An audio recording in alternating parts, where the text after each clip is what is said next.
You might have seen Brownsea Island if you've taken the chain ferry between Sandbanks and Studland. But in Poole Harbour, there are actually 5 main islands and several smaller tidal ones. This is Green Island, Brownsea's smaller neighbour, but back in the Iron Age, it was an important trading port. Now, in 1964, when they were dredging these waters, they made an exciting discovery, an Iron Age logboat found preserved in the mud. The boat was recovered, but archaeologists faced a problem. The wood had been preserved by the water. If they allowed it to dry out, it would have disintegrated. So they came up with a sweet solution. The whole idea of the process is to draw the water out of the core of the boat and replace it with sugar crystals. And now, seeing it coming out, it's looking very good indeed. The oak logboat is over 2,000 years old. It's 10 metres long, and thanks to the sugar, it's now on display in Poole Museum. Building and sailing it would have been a skilled job, but I wonder how it handled on the water. Well, I'm about to find out, because over on Brownsea, they've been busy. So how long has it taken you to do this? Well, we actually started it last June. It took 2 solid weeks of work by visitors to the island, staff, volunteers, residents. It was a log from one of the woodlands in Brownsea. We felled it, had it in the woodlands, and then people could come up and join in and just chip away at the wood. Impressive. But how does it compare to the original?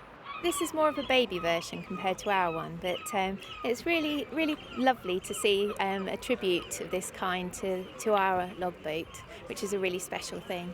Now, the original one had some interesting modifications, didn't it? Yes, it did, yeah. It's got some quite detailed carving inside, and also underneath the bow of the boat, it's got this line carved underneath. We don't know what the function of that is, but it might have been a kind of showing off thing to basically look a bit more like the more sophisticated plank-built boats that were around at that time. So it was kind of the equivalent of a hot hatch or a go faster stripes. It might have been. Well, Reuben and I couldn't wait to become Iron Age boy racers, in appropriate clothing, of course. It's remarkable how warm wool really is.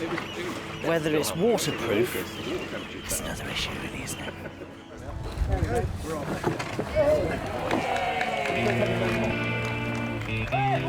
After a stunningly successful launch, we went for a short jolly into the harbour. Reuben thinks this is only the second logboat on these waters in the last 2,000 years. We returned triumphant, but as they say, pride comes before a fall. Oh well, still a pretty good achievement anyway. Reuben immediately set about improving the boat and even brought it into the 21st century with an outboard motor. A great series of films they've been. I bet that wool was cold when it got wet. It was the last of our reports from Poole Harbour with Tom, and they've jogged some memories for you, because Tony Bailey contacted us to say that he and his friend Ted were the boatmen on Brownsea Island in the early 1960s, and they both had sons who were christened in a joint ceremony in the church on Brownsea, which is lovely. Jill Gutteridge of Winchester emailed to say that her late husband, Gordon, was the bomb and mine disposal officer at Poole during World War II. Aged just 21, he was in charge of letting off pyrotechnics on Brownsea to stimulate bomb explosions to fool the enemy to thinking it was Bournemouth, and it worked. Yeah, but it did.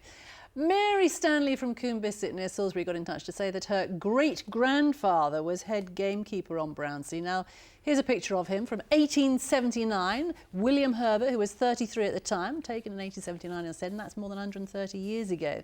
He was presented with a certificate when he left Brownsea. Just listen to some of the language. Now, this is what it read. You've shown that urbanity and straightforwardness of character at all times with those with whom you have been on terms of intimacy, which naturally has risen you in their estimation, and for a slight recognition of such, we ask you to accept of this timepiece and silver tea service as a token of regard and esteem. I like the slight recognition. I'm sure it was more than that.